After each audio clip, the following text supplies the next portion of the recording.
Oh, there. Judge Wright? Speaking. I just want to thank you. Justice has been served. I want you to know that I've always treated women with the utmost respect, and I appreciate all you've done. I was simply doing my duty, Mr. President. Yeah, just one other thing. What you doing tonight, honey? Well, Hillary's out. I'd just love to have those pretty red lips of yours around I'll be right over. Weekending ending April the 3rd. A look back at the week's news with Sally Grace, Jon Glover, Dave Lamb, Sarah Parkinson and David Hatch.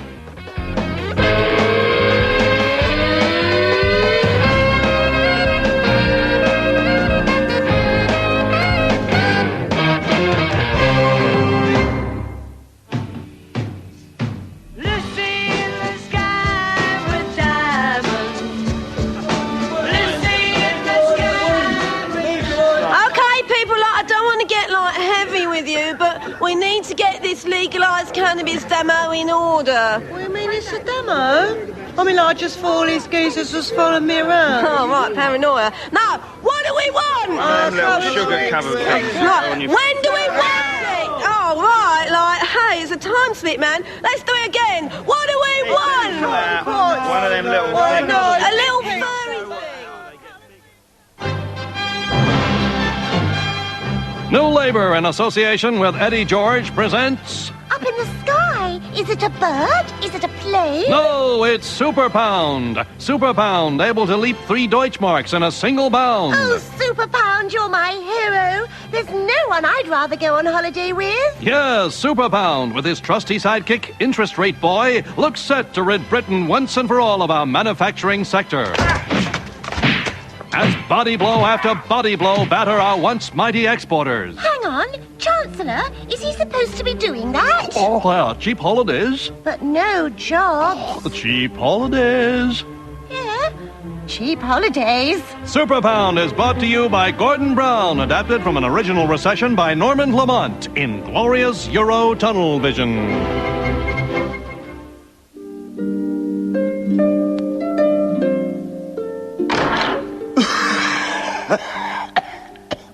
You wanted to see me, Your Majesty? Yes, Sir Walter. I wanted to have a word with you about these cigarettes you brought back from the New World. Ah, yes, Majesty. No doubt you will have discovered how young and cool they make you look. No, Sir Walter. What I have discovered is that the Lord Chancellor has emphysema. My Cardinal has a canker of the lungs, and I won't even begin to tell you what's happened to Black Rod. But they do all look rather cool, don't they? No, Sir Walter, they do not. And unless you want me to have your head chopped off, you had better come up with a solution. Right, well, I believe I have the very thing, my queen. I call them low-tar cigarettes. And will they make any difference? None whatsoever, my queen, but the punters will never know. Varley, this is your last chance. I want a good reason for not banning these cigarettes right now, or it's bye-bye to Mr. Bond. Well, ma'am, there is one thing. What do you think to these? Tickets, Sir Walter? What are these for? Tickets to the Formula One Royal Barge races, my queen, kindly donated by Sir Bernard of Eccleston. Oh, what, you mean if I don't ban ciggies, then I can go to the barge racing and meet all the dishy boatmen? Your Majesty puts it beautifully. Well, honestly, Wally, why didn't you say so before? I'll have 20 camel leopards, please. And to think I told Bernie it would never work.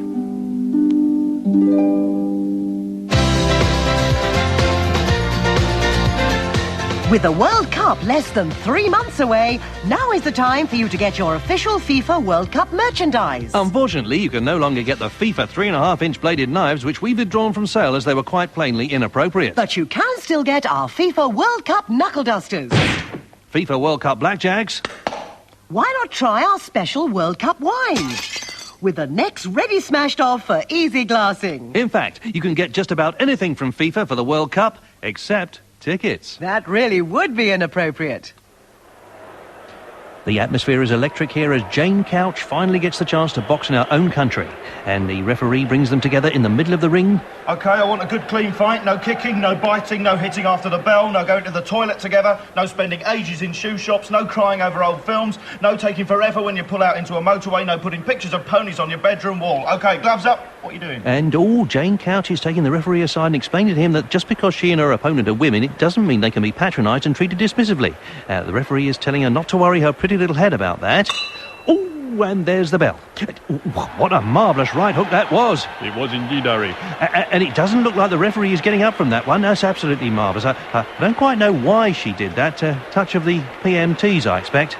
Yeah, my Laura gets like that, you know what I mean? Tom, did you read about them psychologists found that you could get just as fit thinking about exercise as doing it? Just keep rowing, John. Stroke. But he's knackering me out. Come on, John. Didn't you see the number of people watching the boat race last Saturday? Bunch of drunk proto-yuppies. Exactly the sort of people we need in New Labour. I don't see why they would be interested in watching the antics of a bunch of fops and ex-public school tossers. 20,000 live and millions saw it on TV. I was not referring to the boat race. Anyway, Cambridge are already the light blues, so where does that leave us? How about the mows? I heard that, Glenda. That's not my idea of a mayoral comment. Sorry, Tony. Tony, when you said, did I want to come for a stroke, I didn't think this was what you had in mind. Wasn't it, Harriet? I wonder what you were thinking of. Well, Tony, Oh, right. Come on, let's get ahead. Show them we're a powerhouse 2000.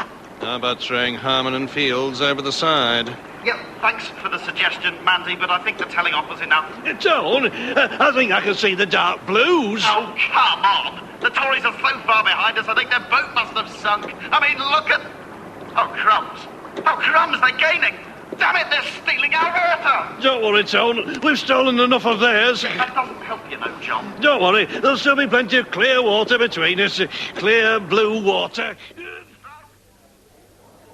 Well, this is it then, isn't it? What is, mate?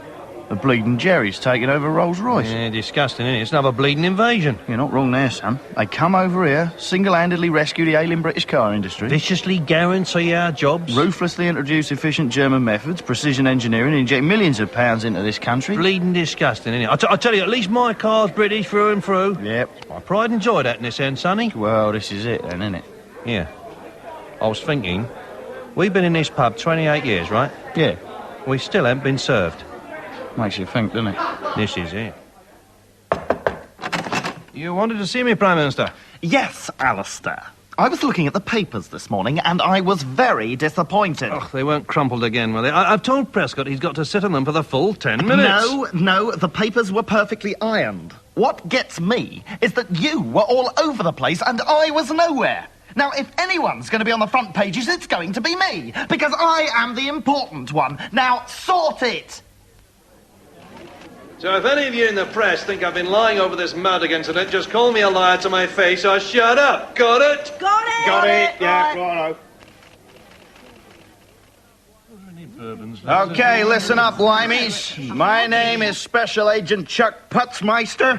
I'm in charge of training your little national police squad on the lines of our one and only perp-catching, butt-wasting, ass-kicking Federal Bureau of Investigation. Right, we at the Federal Academy have been through years of top-level training, including pathological profiling and crazy Christian Waco incineration. What training have you guys got? We're pretty mean with a pencil, a whistle, a notebook, and a couple of donuts. Don't waste my time, punkwad. Oh. Right, you see this? This here is the X-14 Viper.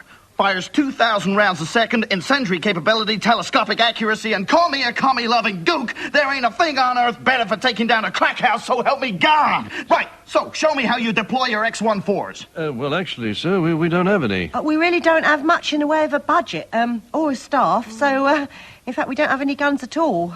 We've got sticks. Holy jeez in spades. When I'm through with you, you're going to be the most professional, most highly trained, most mean, most felon fanny-busting police force outside my beloved U.S. of Yippee-I-A. Say check. Check. Right, any questions? Yes, when we're out busting felons, fannies, can we still be part of the Masons? Here, Fletch. Billy O'Driscoll's just turfed Slasher Watkins off the third-floor landing. It's all right, Gobber. He's landed on something soft. Mr. Barraclough. Thank God he's one of the few warders who turned up for work today at the Scrubs. Well, they don't like the way the governor's brought in the police to investigate our claims against them, do they? Governor's done the right thing now? You think so, Fletch? Definitely.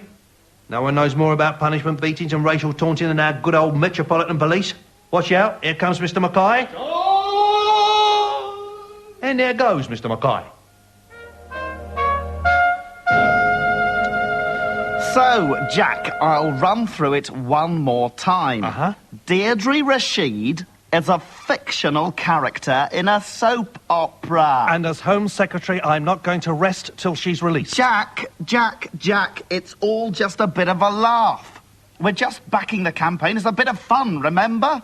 Mandy said that it would help us bond with the public if we pretended to watch this programme Combination Street or whatever it is. But she didn't do it. Look, it's only acting. You know, like when Harriet says she gives her monkeys about single mothers. It's just make pretend. Look, we'll watch the video again and I'll talk you through it. See?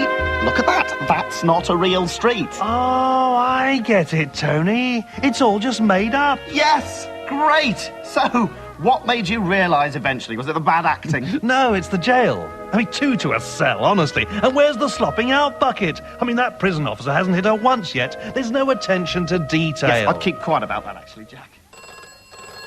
Yes? Oh, hello, Mr. Campbell. Yes? It's the Mirror here. You're a fibber.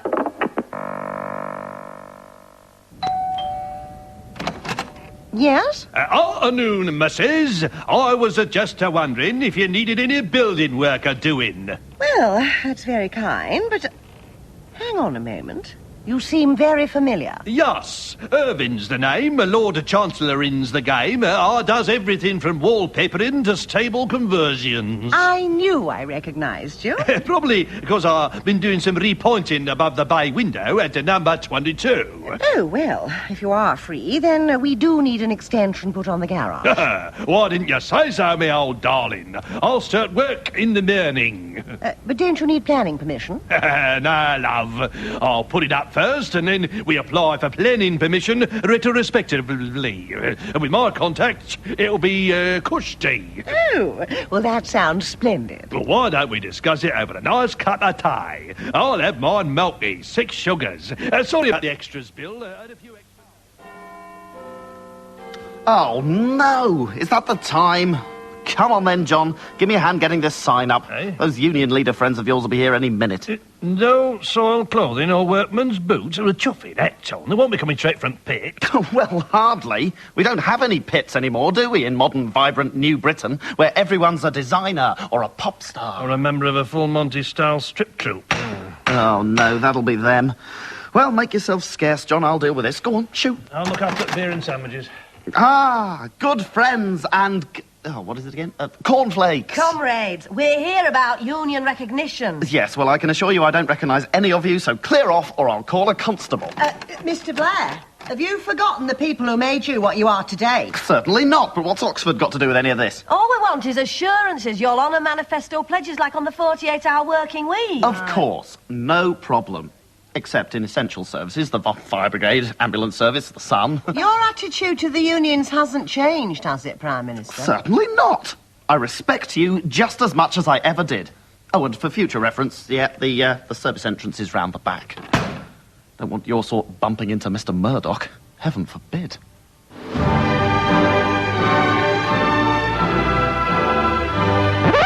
Right, Carruthers. From now on, we in the Foreign Office are going to be cool. You'd like me to order you a linen suit and a topi, Minister? Not cool temperature, cool hip. Hip, Minister? And we'll start with the language. Give me 5, man. You'd like some time alone with your fiancé, Minister? I'll leave. It's a greeting. We need a new attitude for a new Britain, which is why I'm launching Panel 2000. Panel 2000? Ah, I see. A new construction method for the new millennium, like Nissan huts and Anderson shelters. It is a group of people selected to represent the new modern us, like Stella McCartney. The lady whose father wrote the Frog Song. Or Sir Colin Marshall of British Airways. How very happening, Minister. Look, don't you see? This panel sends a very clear message to the world. Oh, yes, I see that. And that message is... we are a group of 50-something politicians trying to recapture our youth. That linen suit. Does it come in cream? Of course, Minister. Alistair Campbell. This is the Daily Express. You're a liar. Well, really? Hi, Mo. What's that you've got there? Well, you know I've been trying to be fair to all parties in the peace process, Tony. Yes? Well, I'm feeding all the information into this new super-duper millennium-proof computer. Then I'm going to ask it to come up with a solution. Brilliant! A solution to the problem of Northern Ireland, at last. No, Tony, It's taking the world's most powerful programme just to work out the seating arrangements for the extended hours talks. Oh, right. Yes, of course. There seems to be smoke coming out of it, actually, Mo. And look at that, the screen's gone all green. No, wait a minute, orange. No, it's green again. Oh, I must say the software. I mean, feel free to call me mad, but I think there's a chance of peace in Ireland. I agree. You're mad. OK, Mr Major, ready when you are. Righto. Let's go for a take, then. Come to the world of cheap rugs, Purley Way, Croydon. We've got masses of room-size remnants going cheap, cheap, cheap. The world is at your feet at Cheap Rugs of Croydon. That's great, Mr Major. Now, how about doing that advertisement for the Independent? No, I don't think so. It might compromise my dignity. Welcome to the all-new Big Ticket Show. You scratch my card and I'll scratch yours. I'd like you all to give a big hand to our 5 new regulators. So now the odds of getting a decision on anything is 1 in... Isn't that funny? Nobody here can add up. And to choose the balls up tonight, the lovely Culture Secretary himself, Chris Smith. Thank you. So, draw those winning balls, Chrissy. And the first number is 74 million. The amount G-Tech have made from supplying equipment to Camelot. 12 million. The amount G-Tech have made in dividends from Camelot. 51 million. The amount G-Tech have made from Camelot buying them out. And the bonus ball is... who knows how many million from still supplying the lottery equipment. And the first signs are that there is only one winner. Gee, looks like it's me again. Mr Campbell, a fax has just come through for you. Oh, what does it say? It says you're a liar. So even the Guardian is calling me a liar now. Bugger missed. Haskins, did you see where it went? No, sir. Philip, what on earth are you doing? One of the ermines has escaped, my dear. Now that the little proletariat Blair has said we can keep the pomp and ceremony of Parliament, I thought I'd retrim the old rags. Now, look, Philip. I'm showing this little Chinese fellow around the palace at the moment, and I want you on your best behaviour. No, coward. I thought we did the laundry on Tuesdays. No, Philip. This is the Prime Minister of China. He's having a drink with Mother next door. Good God, woman, is that wise? You know what she's like after a few gins. It's only been a minute. That's long enough. Quick, next door. Mother, what are you doing? Trying to get Hong Kong back, dear, but Cato's refusing to give in. Steady on, old stick. I think that Chinese burn is hurting him. Not until we get it back. Best duty-free in the world. Now, look, Mother. We can't force them to give it back. Why not? It's the only language these people understand. Remember Chanel and Anneman Square? Yeah, she's got a point there, Liz, old monarch. Maybe it's about time we royals started reclaiming what's been taken from us. Yes, too right, Philip. First we'll get Charles in here to talk him into a stupor. You know, all that feng shui rubbish.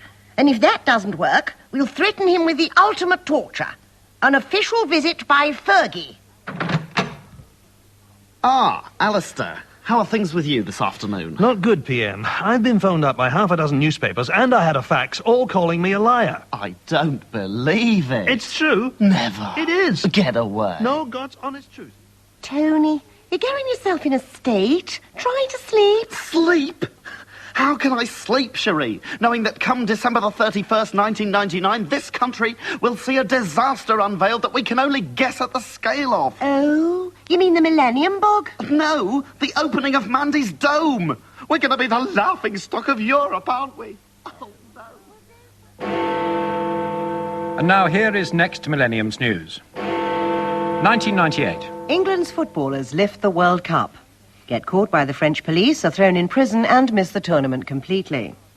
A new traffic survey says that if all the cars in Britain were laid end to end, then it wouldn't make much difference. And Radio 4's controller takes charge of the Millennium Project and is immediately accused of doming down.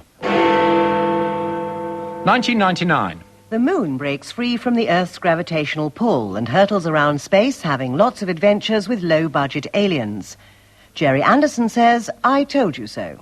There is shame for Britain when a leading sportsman is found guilty of using a specially made extra-wide cricket bat. He's banned from boxing for 2 years. 2000. A small garage goes on sale in Knightsbridge for £2 million. It's immediately bought by Barrett's and converted into flats. Leonardo DiCaprio shaves for the first time.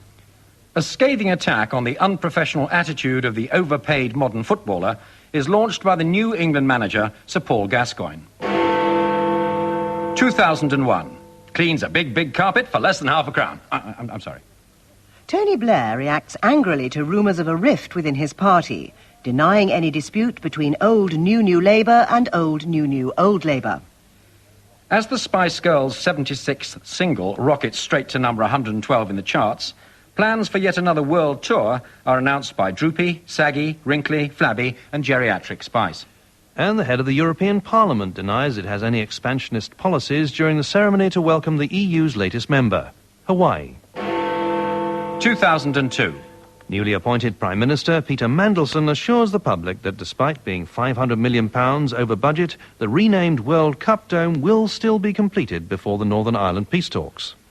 President Clinton denies a sexual harassment suit from the Pope.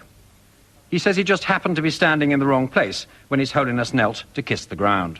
And finally, as preparations begin for the year 3000 Millennium Experience, organisers assure the country that the celebrations will have a spiritual dimension, remembering not just the birth of Blair, but also 1,000 years of New Labour rule. I would just like to say these soundbite words, on this terrible loss for us all. Week Ending was more than just a satire show. It was the people's satire show. Many will remember its one-liners. Hang on. What is it now, Major? That's not the right music. You know, it went something like, yes, that's it, marvellous. Stop that this instant! Oh, dear. We turn our backs for 5 minutes and you start singing the wrong tune. Out of the way! Let me Jim! through. Ted, what are you doing here? Hold on a minute, Margaret. I saw we had something a bit more laid back up in my day. Remember, I did a cover of it with the Royal Phil in 72. Yes, well, less I remember about you, the better. Look, I'm leader now. I'll decide the signature tune. Honestly, where's Mandy when you need him? We should have that 80s one. Or maybe the 70s. Or maybe the new shiny 90s version. Now, look, young Tony, let's go back to the era of real socialism. There'll never be another.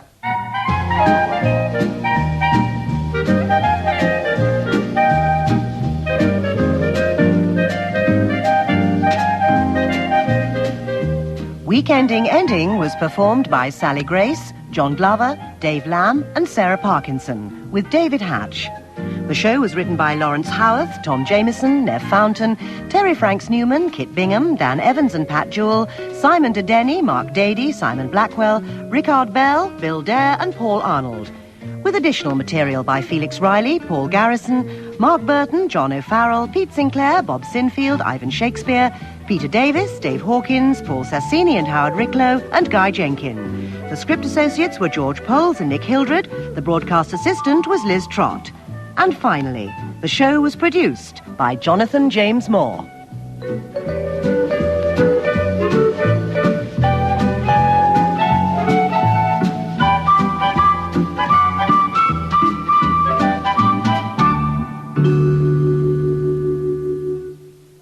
BBC Radio Light Entertainment would like to thank the following, without whose complaints Weekending might not have survived so long, namely Lord Tebbit, Sir Brian Mawhinney, the Formula One Racing Association, ICM, McDonald's, Lord Lloyd Webber, Derek Jameson, and Robert Maxwell.